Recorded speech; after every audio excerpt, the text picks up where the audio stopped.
न मृत्युर्न शङ्काः न मे जातिभेदः पिता नैव मे नैव माता न जन्मा न बन्धुर्न मित्रं गुरुर्नैव शिष्यः चिदानन्दरूपः शिवोऽहम्। एक अंधेरा सा छा गया है और दिल मेरा और देश में करोड़ों का टूट गया है। हमारे प्यारे बापू राष्ट्र के पिता का देहांत हो गया।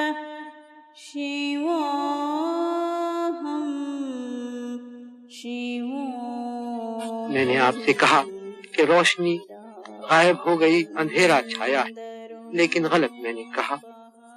आज से 1000 बरस बाद वो रोशनी चमकेगी और इस देश को और दुनिया को चमकाएगी।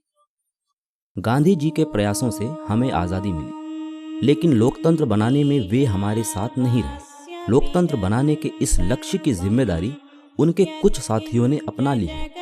इनमें से कुछ ने ग्रामीण विकास, सेवा, बुनियादी शिक्षा, उपयुक्त तकनीकी, उपयुक्त औद्योगिकरण पर जोर दिया, तो बाकी ने शक्तिवर्धन और संगठनात्मक मुद्दों को अपनाया। यह एक लंबा और कठिन मार्ग था। इसके अनुभव हमें बहुत कुछ बताते हैं।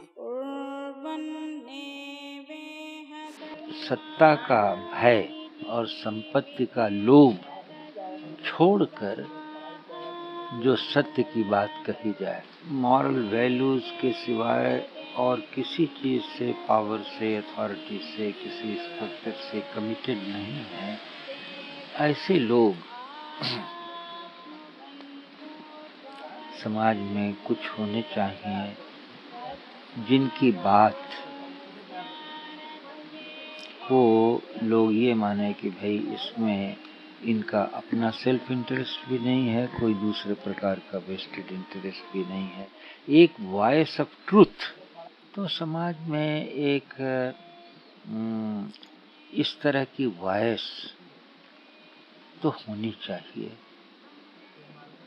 और इसीलिए लोक सेवक संघ की जो कल्पना थी गांधी जी की कि कांग्रेस को डिसबैंड कर दिया जाए और लोक सेवकों का एक नेटवर्क देश भर में फैल जाए, 7 लाख गांव में 7 लाख वर्कर्स हो जाएं, जो पावर के का जो उन्होंने कंसेप्ट रखा कि generating power, capturing power, exercising power.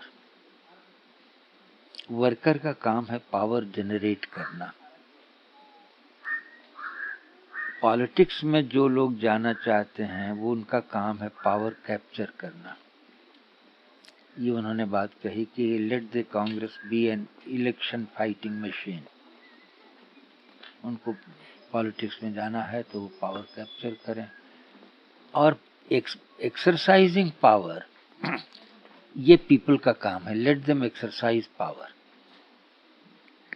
तो पावर को इस तरह से अगर हम समझें तो कई तरह की डिफिकल्टीज रिजॉल्व हो जाती हैं। और हम में से हर एक को ये तय कर लेना चाहिए कि power in relation to power हमारी क्या पोजीशन है। हम पावर कैप्चर करना चाहते हैं, हम पावर जनरेट करना चाहते हैं, या हम पावर एक्सरसाइज करना चाहते हैं। तो एक सोशल एक्टिविस्ट का रोल बिल्कुल साफ साफ हो जाता है कि भाई हमारा रोल है पावर जनरेट करना। When we think about Gandhiji, he is relevant for all times because he touched only the fundamental principles in life. He talked to the ordinary people, he talked to the educated people, he wanted them to live as human beings, as natural human beings. He had 2 programs, one Satyagraha, which is a negative program, The other is a positive program called constructive program. Under constructive program, he wanted to include all those things that will make people come together, work together, and understand one another, and thereby make the life very peaceful and loving.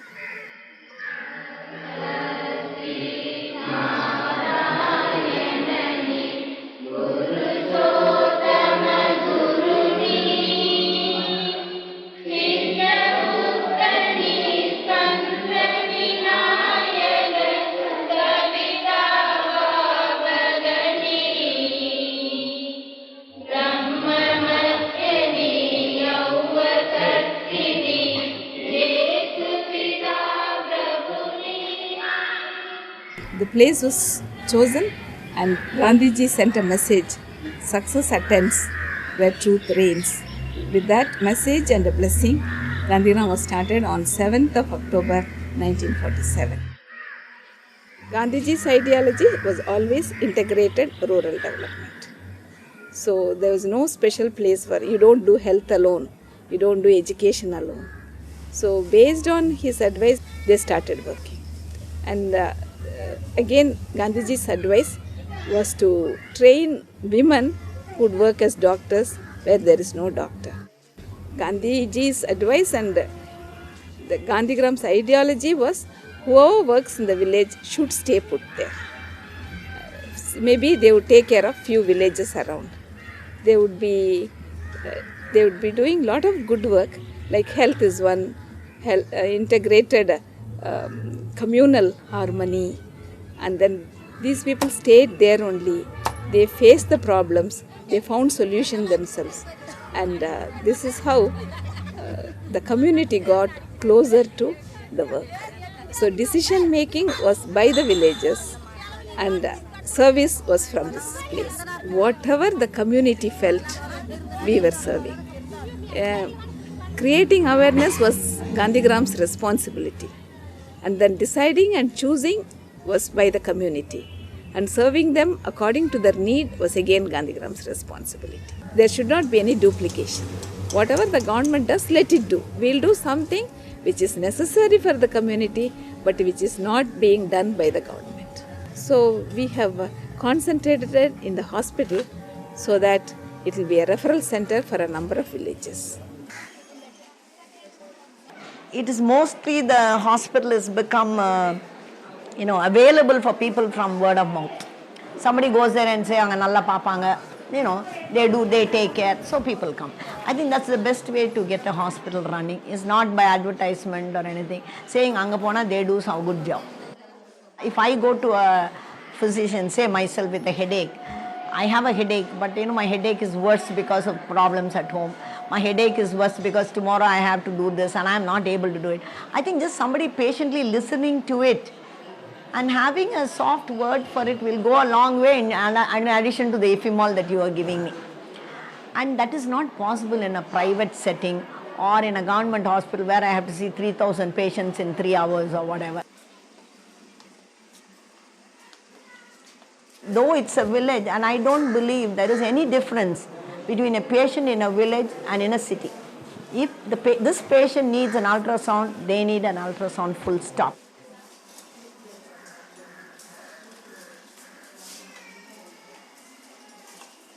Basically, this is a women and children hospital. Somehow or other, I think because mostly women work here, it has become that way. But we can take care of male patients also. We are thinking of the idea whether we can take the staff nurses who are here, who have worked as a staff nurse for 15 years, whether we can give them extra 2 years training and put them in a next level where they will be able to diagnose as well as care for the patient, so that I can train new people who can take care of the nursing care. I don't know whether that's the right thing to do, but I am thinking maybe we should do that, because I'm not going to get any doctors, and you cannot run a place with 260 beds. 2 doctors cannot go and see every patient. And if there is no need of a doctor, they are not going to give time to the patient. If you ask a doctor to come and stay here, where are they going to educate? Why should I come to the village? if I have a better school somewhere. That's because basically we are saying rural is different from urban. We talk rural. Tell me one thing that they have done saying for rural which should be equivalent to the city. Nobody. Even the people who talk rural don't do it. Economy नाम की कोई चीज़ गांव में नहीं रह गई, सिर्फ ये कि रूरल क्राफ्ट वगैरह जो थे वो थे। आज जो ये चीज़ देखी जा रही है, एक नई इकोनॉमी बन रही है, वो नई इकोनॉमी बन रही है at the cost of the village. उस नई विलेज इकोनॉमी की जब हम लोग बातचीत कर रहे हैं तो हम ये कहते हैं कि भाई हमको लेटेस्ट मशीन दीजिए, आप लेटेस्ट एनर्जी दीजिए, सब कुछ आप हमको लेटेस्ट दीजिए। आप इंडस्ट्रियलाइज करना चाहते हैं इंडिया को, तो ये गांव भी तो इंडिया में ही है, इनको इंडस्ट्रियलाइज कीजिए ना। हम इंडस्ट्रियलाइजेशन के खिलाफ तो कोई बात नहीं कह रहे हैं। अगर आज की इकोनॉमी गांव के लिए नहीं सूटेबल है तो नई इकोनॉमी की मांग कहाँ से शुरू होगी? मेट्रोपोलिस से तो नहीं शुरू होगी, वो तो शुरू होगी इन छोटी यूनिट्स में से।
Various units of Gandhigram, you will find at least some 200 people are employed.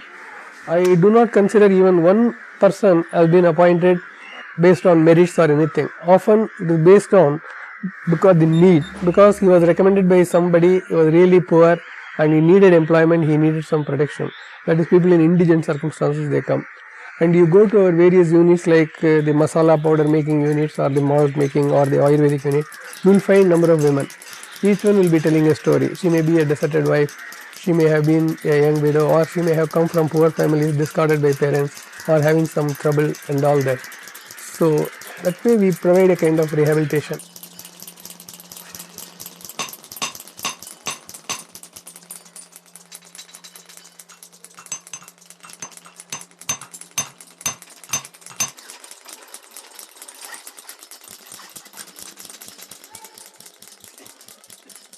We are making this soap and other things that everybody cannot make, but still these are the things. Now virtually under Khadi all kinds of industry can be started.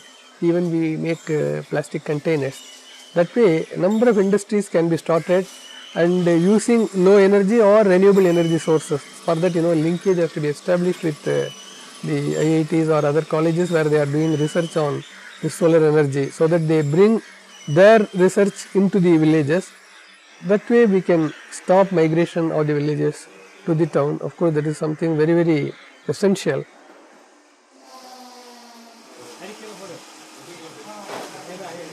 Social security is something very important, and that is an obligation of the state. That is where the state wants to do many things, but often these things are for the people in the urban areas and especially for the babus of the government. So they are unlimited needs, their high salary, and once they retire then their pension is taken care of, and that is again taken care of in the organized sector. And it is an irony that those who are producing food, they have only the lowest of incomes and the social security they enjoy is zero. if you engage them in production of khadi or some such industry, there will be some self-respect. And these industries, they have to be subsidized from the state. That way the state has a responsibility.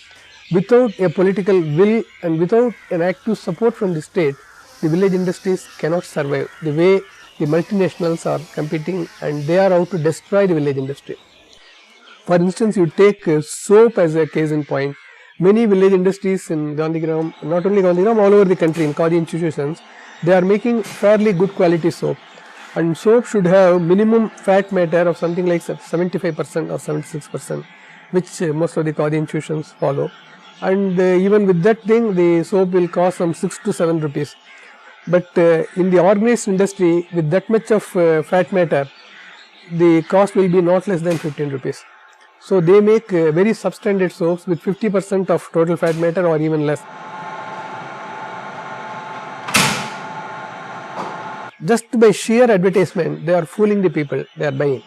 And then their idea is only by this kind of orchestrated advertisement, they compete with us and they want to destroy the small industry.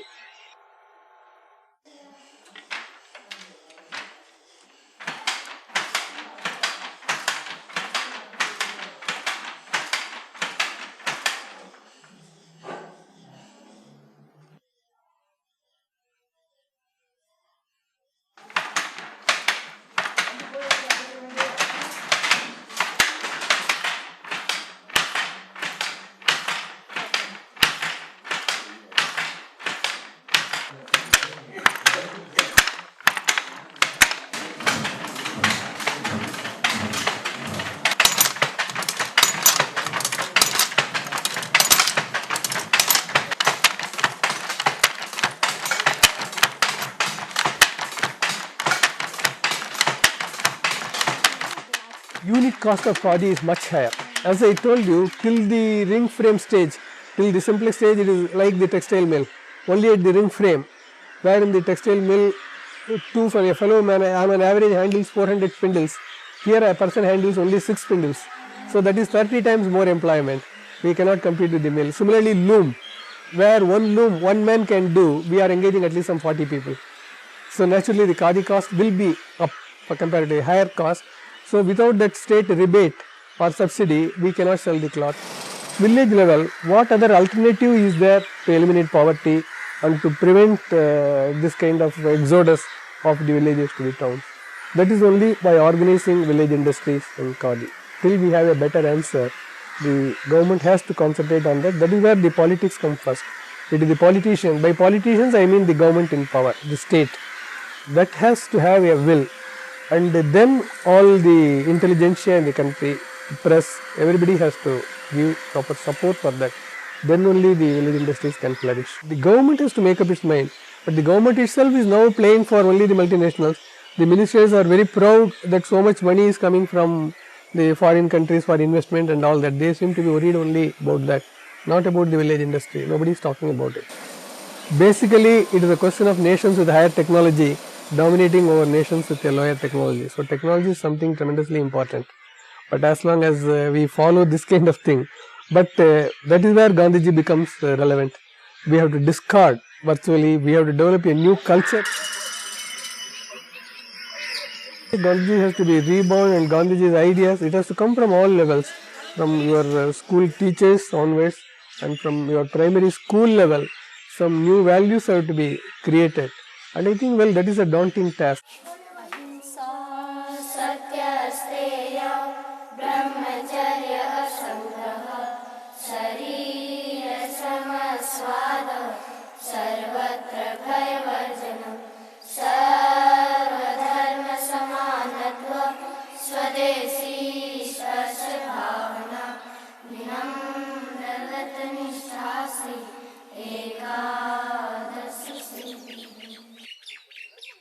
Education is not the concern of the government.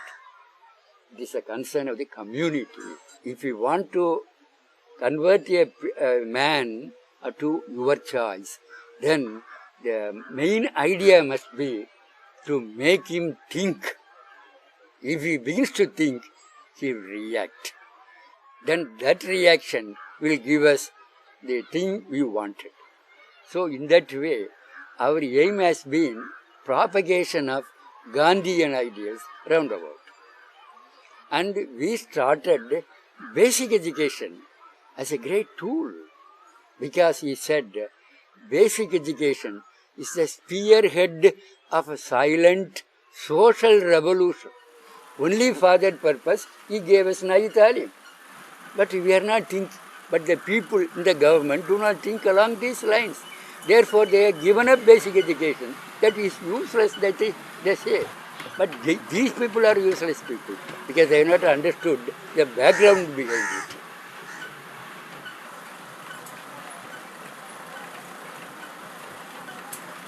Our education must be completely revolutionized. Education through craft, education through living should be our motto. Not through books. Books are only mere tools for something, but they are not everything. Therefore, we should see that all the peoples are engaged in activities. It may be productive activities, or emotional activities, or aesthetic activities. They must be in always active. Then they will learn a lot.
हम लोग एक यहाँ श्रमशाला बच्चों की चलाते थे, वो तो शुरू से ही हम लोगों ने शुरू कर दिया था।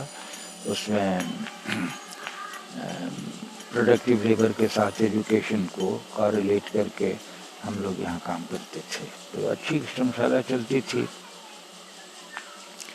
लेकिन उस श्रमशाला में हम लोगों को अनुभव ये हुआ कि जो गरीब लोग हैं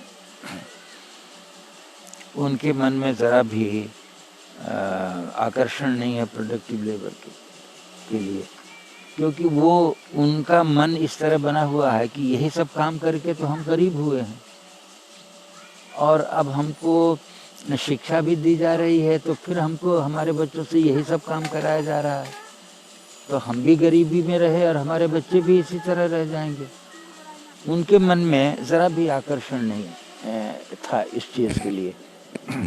और जो ज़रा संपन्न परिवारों के बच्चे थे, उनके गार्जियन लोग ये सोचते थे कि हमारे बच्चे तो इसके लिए हैं ही नहीं, ये सब काम हम करने के लिए, हमको तो दूसरी तरह की ज़िंदगी बितानी है। तो कुल मिलाकर हम लोगों का अनुभव मूल्यवान तो रहा, लेकिन समाज उसको कितना स्वीकार करेगा इसमें हम लोगों को संदेह था। पोस्ट इंडिपेंडेंस पीरियड का जो अनुभव मैं आपके सामने रख रहा हूँ कि कुछ वॉलंटरी इंस्टीट्यूशंस बने जहाँ लोगों ने अपने निर्णय से काम करना शुरू किया। एक हमारा चॉइस था, ये दूसरे चॉइस भी हमारे सामने थे, लेकिन हमारा चॉइस है कि हमको यही काम करना है। वो काम शुरू हुआ। वीकनेस दो तरफ से आई। एक वीकनेस ये आई कि एक जगह जाकर हमको स्टेट पेट्रनेज की ज़रूरत पड़ी और हम लोगों ने ये माना कि अपनी सरकार है, अपनी स्टेट है, तो उसके साथ मिलकर काम करने में कोई हर्ज नहीं है। एक तो वहाँ से वीकनेस आई कि समाज से जो सस्टेनेंस हम डिराइव करते थे, वो मटेरियल सस्टेनेंस भी था और एक मॉरल सस्टेनेंस भी था, एक सैंक्शन था समाज का, वो हमारा निकल गया। अब हम लोगों को यहाँ आप ले लीजिए, we are here because we want to be here, not that people want us to be here, but we want to be here. अब बहुत अंतर पड़ गया।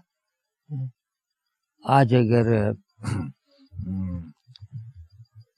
ये कहा जाए तो जिन गरीबों की हमने सेवा की है 40 साल तक, वो जरूर कहेंगे कि नहीं नहीं आप लोग रहिए, मत जाइए। लेकिन अगर हम चले जाते हैं तो कोई सेंस ऑफ लॉस उनको होगा, ऐसा कुछ नहीं है।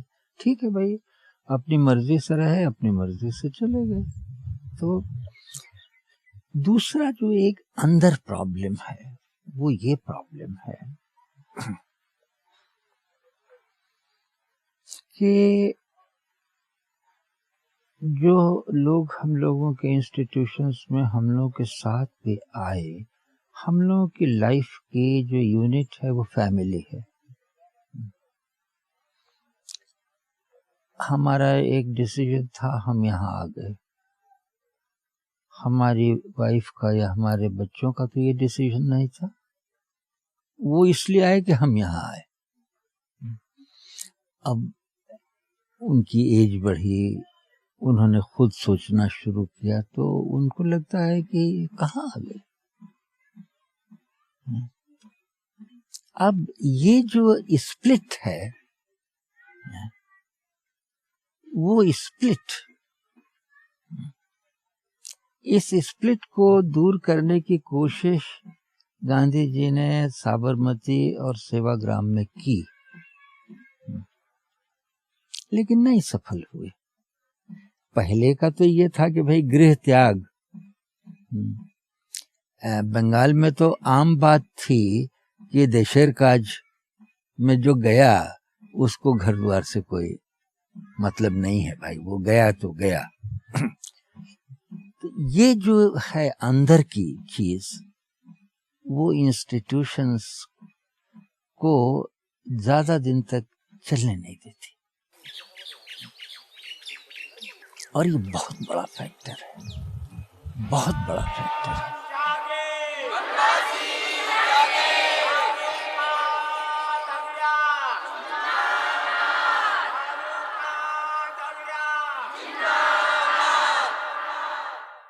लोगों को अपनी शक्ति की पहचान करवाने का हुआ है।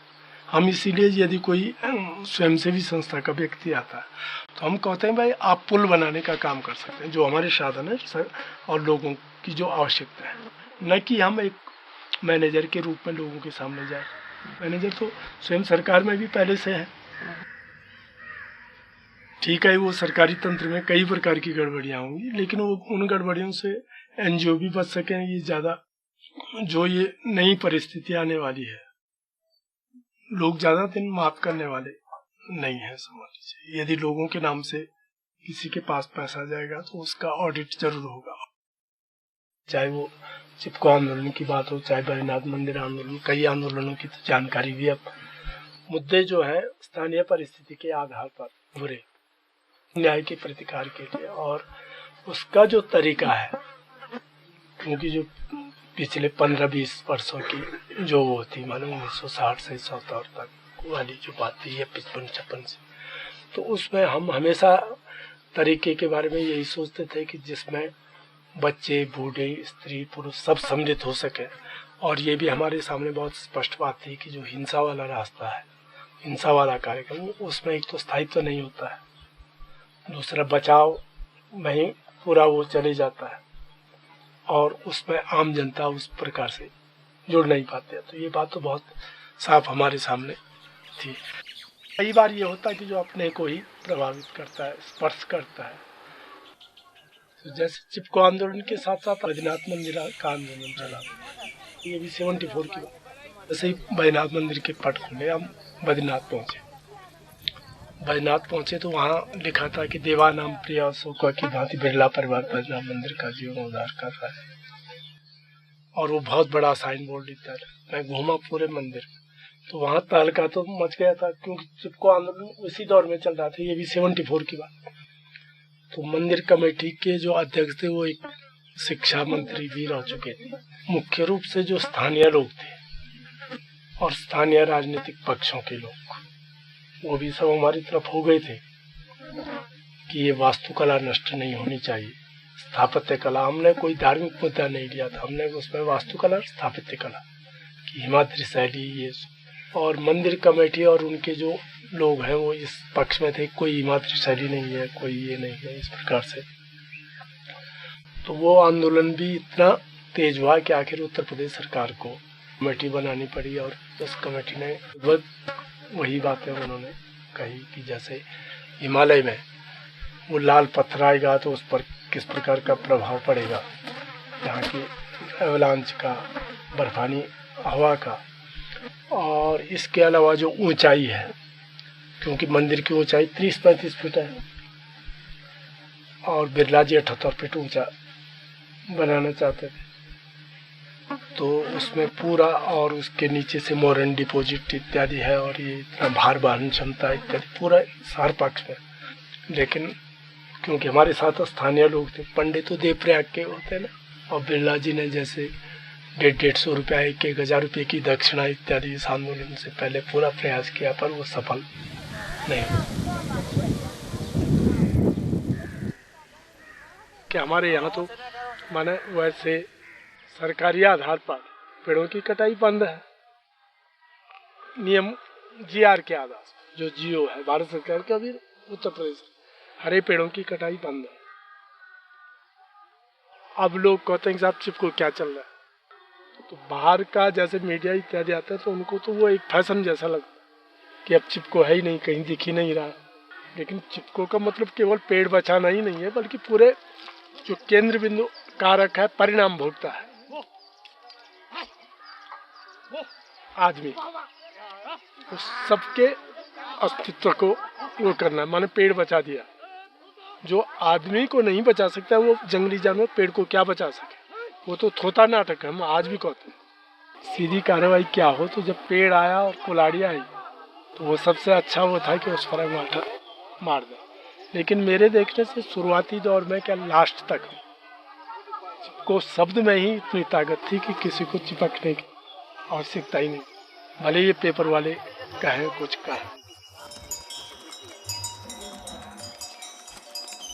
जंगल का रिश्ता, क्योंकि जगह जगह हमने देखे कि जो स्लीपर बने हुए थे पेड़ काट कर, कई जगह पता चला कि स्लीपर आड़े आ गए नदी और उसके कारण बंद बन गया और फिर वो बंद टूटा तो फिर बाढ़ और बढ़ी।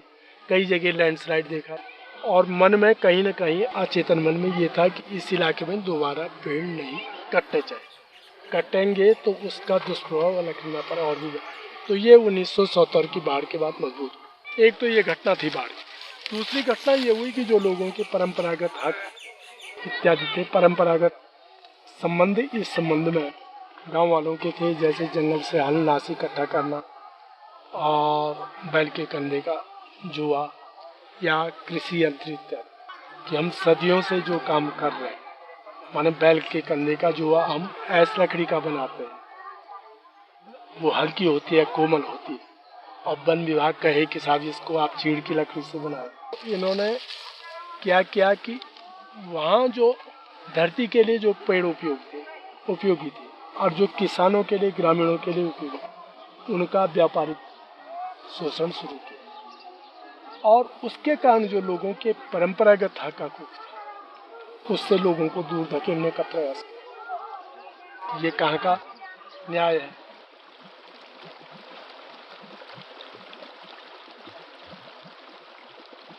एक तो अलकनंदा की बात और दूसरा परंपरा। तो उससे मन में ये साफ साफ ये था कि इस व्यवस्था को, इस प्रकार की जो नीति है वन विभाग की, ये बदली जानी है।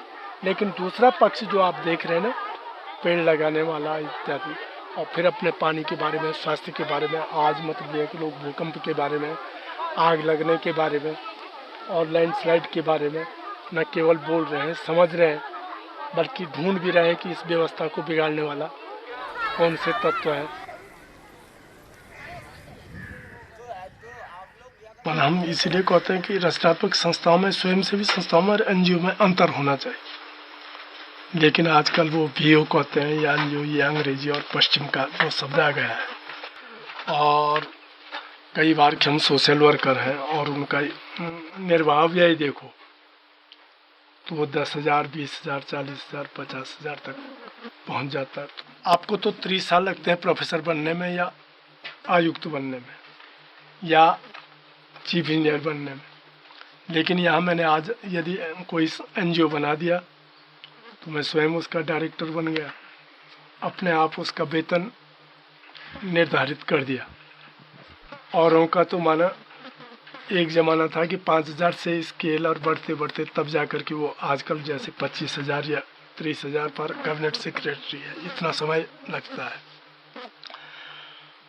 तो लोगों की निगाहें बहुत तेज हैं, लोग देखते हैं कि हम क्या करते हैं, माना हम कुछ भी कहें, लेकिन लोगों की आंखें मैं समझता हूँ कि बहुत तेज है, वो पूरा वो कर लेते हैं कि इनका आचरण इत्यादि क्या है क्या नहीं है। आजकल जैसे पीपुल्स पार्टिसिपेशन एक शब्द चल रहा है कि लोगों की भागीदारी, हम कहते हैं भाई लोगों की भागीदारी क्या है, कि भागीदारी तो तुम्हारी होनी चाहिए। और वो सरकार के लिए नहीं, एनजीओ के लिए भी, भाई तुम कोई काम करके वो करो, उसका तो मतलब नहीं। कार्यक्रम लोगों का होना चाहिए और उस पीपुल्स प्रोग्राम होना चाहिए, उस प्रोग्राम को आगे बढ़ाने में सरकार भी मदद दे और संस्थाएं भी यदि चाहती हैं कि साहब वो, पर आज तो सब मालिक बनते हैं और तुम हमको पार्टिसिपेशन करो। भाई समस्या मेरी है, गांव के लोगों की, और विभाग वाले या एनजीओ कहते हैं कि वो समस्या ऐसे कर देते हैं कि हमको चिंता है और तुम हमको सहयोग दो। तो आज इस रास्ते पर सरकार भी जिस रास्ते पर चल रही थी, एनजीओ भी उस रास्ते पर चल रही, और मुझे नहीं लगता है कि ये ज़्यादा दिन चलेगा। मान ये मिशन के रूप में तो ये आए नहीं है, इन्होंने कोई संस्था बना रखी है, एनजीओ बना रखा, तो वो मिशन के लिए थोड़ी बना रखा। माना मैंने इंजीनियरिंग कर दी और ठीक नौकरी नहीं मिली तो वाटरशेड से जुड़ जाओ किसी संस्था के साथ। तो मैं माने जो क्रीम वाले रहे वो आईआईटी में या इस प्रकार के बड़े बड़े संस्थानों में गए या प्राइवेट कंपनी में, और जो बचे खुचे माने इलाकों में रहे वो फिर संस्थाओं ने ले ली। जन आंदोलन तो तभी हो सकता है ना जब समस्या लोग अपनी माने। तो समस्या तो सरकार मान रही है, वन विभाग मान रहा है अपना, और उनसे वो कर। तो वही स्थिति आज एनजीओ की है। पार्टनरशिप काहे की पार्टनरशिप, तो वो तो पार्टनरशिप तो केवल मजदूरी की है कि हम तुमको मजदूरी देते हैं, इस इलाके को तुम भी है। लेकिन जब वितरण की बात आएगी तो वन विभाग का आदमी, तो लोग अब ज़्यादा दिन सब्र करने वाले नहीं। और ऐसे संगठन जरूर हैं, संगठन माने वो एनजीओ टाइप के नहीं, जो इस चेतना को फैलाने का कुछ लोग व्यवस्था की रस्सी से बंधी नाव खे रहे हैं, संपूर्ण क्रांति का जायजा ले रहे हैं, लाख खेते हैं, नाव हिलती नहीं, तब एक दूसरे को गालियां दे रहे हैं। जब मैंने कहा रस्सी काटो, नाव आगे बढ़ाओ, तब वे बोले काम के समय ऐसे सवाल मत करो। क्या तुम्हारे दिमाग में भूसा भरा है? तुम इतना भी नहीं जानते कि रस्सी कटने से नाव बह जाने का खतरा है? तुम जैसे सिरफिरे ही काम के समय ऐसे सवाल उठाते हैं, संपूर्ण क्रांति के मार्ग में बाधा पहुंचाते हैं। इसलिए चुपचाप नाव खेनी हो तो आओ, तुम भी हमारे साथ पतवार चलाओ। रही रस्सी की बात, तो वह कभी न कभी कमज़ोर होकर टूटेगी, हमारी नाव अपने आप किनारे से छूटेगी। नहीं तो हम व्यवस्था से एक इतनी लंबी रस्सी मांग लाएंगे कि रस्सी बंधी होने के बावजूद मंजिल तक पहुंच जाएंगे। आखिर तुम्हारी समझ में इतनी भी बात क्यों नहीं आती है कि नाव बहस से नहीं पतवार से चलाई जाती है? सचमुच मैं उनकी बात समझ नहीं पाता और अकेले तैरने लगता हूँ। तो वे हंसते हैं और कहते हैं कि पागल लोग ही ऐसे लहरों में फंसते हैं। उनमें से कुछ बहुत खुश हैं कि अब कोई सवाल नहीं उठाएगा, और कुछ मेरे डूब जाने की आशंका से दुखी भी कि मेरे बाद मेरे बाल बच्चों को कौन खिलाएगा। मैं अकेले तैर रहा हूँ, हर लहर मुझे तैरना सिखा रही है, थपेड़े दे रही है, नए साथियों तक पहुँचने का रास्ता दिखा रही है, और मैं मुड़ कर देखता हूँ कि वे लोग अभी भी व्यवस्था की रस्सी से बंधी नाव खे रहे हैं, संपूर्ण क्रांति का जायजा ले रहे हैं, लाख खेते हैं, नाव हिलती नहीं, तब एक दूसरे को गालियां दे रहे हैं, एक दूसरे को गालियां दे रहे हैं। इस देश का जो बेसिक प्रॉब्लम है वो डेमोक्रेसी है। डेमोक्रेसी है क्योंकि डेमोक्रेसी के माने ही है कि अगर यहाँ की जनता में वो शक्ति नहीं आती है कि वो अपने अधिकारों को पहचाने, अपने कर्तव्यों को पहचाने, तो ये ब्यूरोक्रेटिक स्टेट जो है ये तो हावी हो जाएगी, ये तो जनता को कुछ करने नहीं देगी। इसलिए बेसिक प्रॉब्लम डेमोक्रेसी, और बाकी डेवलपमेंट वगैरह के नाम में हम लोग जितना काम करते हैं वो उसको रिलीफ वर्क ही मानना चाहिए। उससे कोई बेसिक चेंज नहीं होने वाला है, सरकार की पॉलिसी में कोई परिवर्तन नहीं होने वाला। घोटाला रथ यात्रा ने प्रवेश किया है। 50 सालों से तो घोटाले होते रहे हैं और रथ यात्रा भी खूब निकली है, लेकिन ये कोई दूसरे किस्म की रथ यात्रा है। हमें तो लगता है कि यही सच्ची रथ यात्रा है, क्योंकि घोटाले ही घोटाले होते रहे हैं। तो हमें लगा कि ये घोटाला रथ यात्रा निकालना चाहिए ताकि देश की हकीकत और असलियत निकल के आए, लोगों को पता चले। श्री राजवानी राज की वाणी बताएंगे कि कितने घोटाले हैं, और ये छतरी है जिस पर आप खुद पढ़ सकते हो, छतरी में जगह ही नहीं रही, इसलिए बहुत सारे घोटाले रह गए।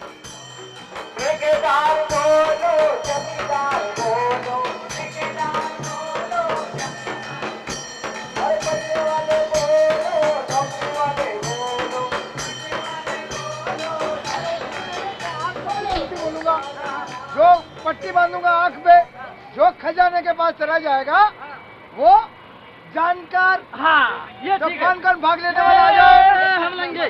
चलो चलो, हाँ, ये देखो भैया, हाँ, ईमानदारी से, हाँ, हाँ, मैं 8 तक गिनती बोलूंगा, हाँ, और आपको खजाने के पास, हाँ, ये जो पहुंच जाएगा, हाँ, वो खजाने का जानकार हो जाएगा। 1 2 3 4 5 6 7 8। अरे यार तू तो हो गया। अरे तो ये तो हो गया जानकार में हो गया जिम्मेदार। अब हम दोनों हमारी जानकारी और जिम्मेदारी में आपकी मुसीबत में जब भी जरूरत पड़ेगी इसमें से खर्चा कर लेंगे आपके नाम पर।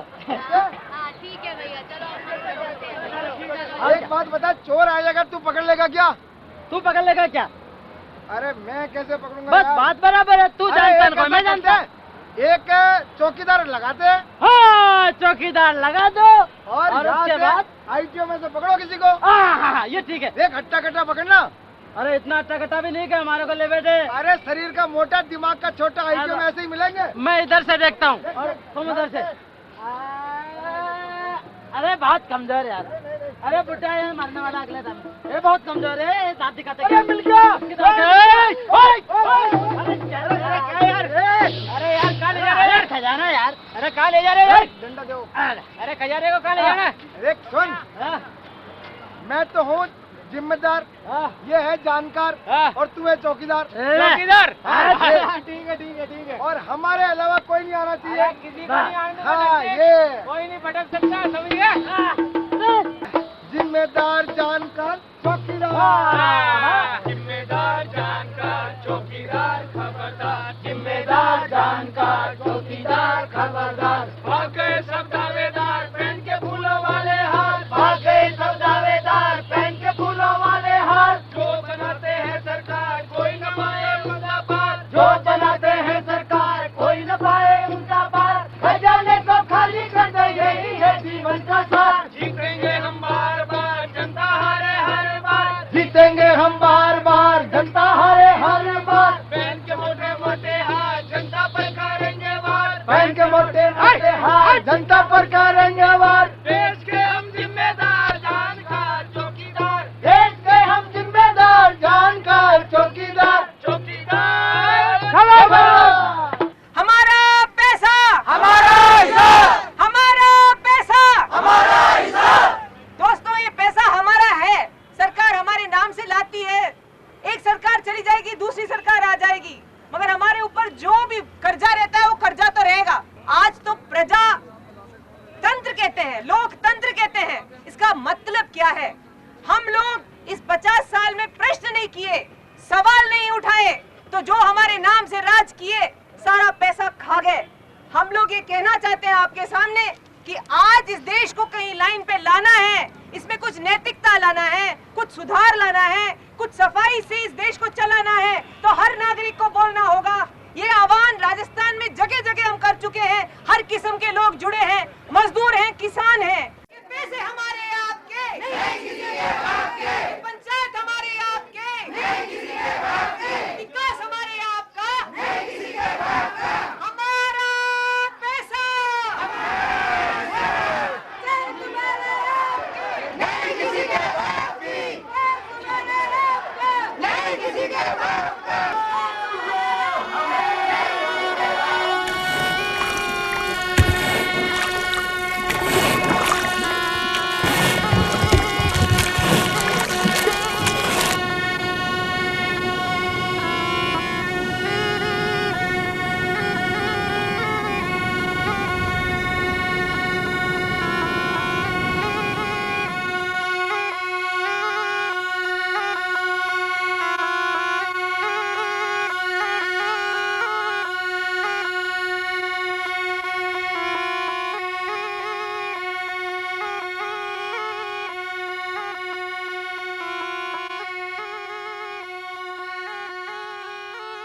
मछली पर हमारा अधिकार जो सरकार छीन रही है। हर माल सरकारी, जंगल सरकारी, जमीन सरकारी, जलाशय सरकारी, तो टट्टी पेशाब भी सरकारी कर दो। ये होते कौन है सरकारी सरकारी करने वाले? हमारे गांव में हमारा राज होगा। हमारा जल, जंगल और जमीन ये जीवन के साधन हैं, इनको हम सरकारी नहीं होने देंगे। जिंदगी छीनी है तो जिंदगी देना होगा इज्जत के साथ। ये ठीक नहीं मांग रहे हैं। सरकार ने जो धोखा बारी कर दो। अरे 162 गाँव डुबो दे, 162 गाँव डुबो दे, 162 गाँव डुबो दे, 162 गाँव डुबो दे। बांध बना के धर दो। अरे भारत की सरकार ने जो धोखा बारी कर दो। अरे भारत की सरकार ने जो धोखा बारी कर दो। अरे भारत की सरकार ने जो धोखा बारी कर दो। अरे 162 गाँव डुबो दे, 162 गाँव डुबो दे। भारत की सरकार ने जो धोखा बारी कर दो। अरे भारत की सरकार ने जो धोखा बारी कर दो।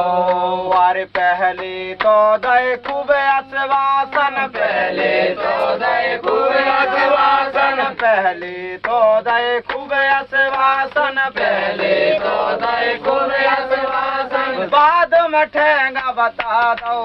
अरे भारत की सरकार ने जो धोखा बारी कर दो। आदमी की फसल डूब गई, मकान डूब गए, बेमकान घर दूर हो गए, आदमी तम्बू तान तान के दिन काटे 4 महीना। किसी को व्यवस्था नहीं रहने के लिए, छिड़ियाँ बकरियाँ मवेशी मर गई। उस समय में जब सन 82 में जब मुआवजा मिलो तो 10-10 हजार 20-20 हजार मुआवजा, जो कि 25-25 30-30 एकड़ जमीन लटरियाँ सन्ना रही, जो कि 25-30 हजार मुआवजा मिले तो कहे हम बड़े लखपति हो गए। और जब जमीन डूब गई, जमीन डूबने के अंतर्गत आदमी जब मोहताज होगा कह लगा जनता कैसे पालेंगे, तो कहीं निकालो बैंक से पैसे दे 25-30 हजार रुपये और खाइए। 2 साल नहीं भी तो 30 हजार रुपये 40 हजार रुपये आदमी ने खा कर रख दिए जमीन। हाँ हो गए पैदल। बड़ी बड़ी औरतों की जो पर्दा हटे घर से बाहर नहीं निकलती, घर में टट्टी हती, आज भी बाहर तक गाड़ी ढोल।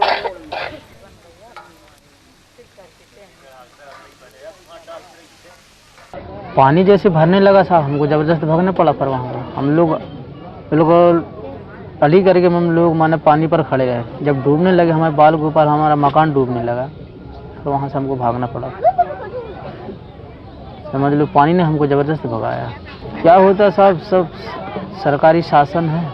वैसे खोजते खोजते मजदूरी अपना काम ढूंढते ढूंढते एक दूसरे के सहारे से हम लोग भाग कर चले आए। कुछ दिन ईटा गारा काम किए साहब, कुछ दिन धक्का लगाए ठेले पर, कुछ दिन मजदूरी किए। इसके बावजूद थोड़ा थोड़ा साइकिल चलाने आता था। ऐसे ऐसे हम लोग रिक्शे सीख गए।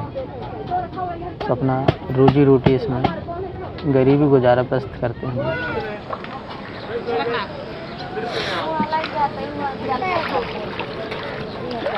नर्मदा घाटी करे पुकार, डूबे नहीं महाराज। नर्मदा घाटी करे पुकार, डूबे नहीं महाराज। नर्मदा घाटी करे पुकार, डूबे नहीं महाराज। विकास चाहिए, विकास चाहिए। हम अपना अधिकार मांगते हैं।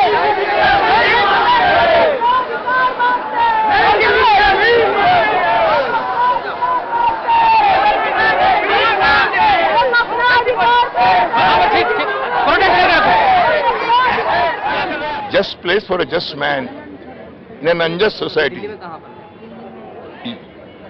either jail or death.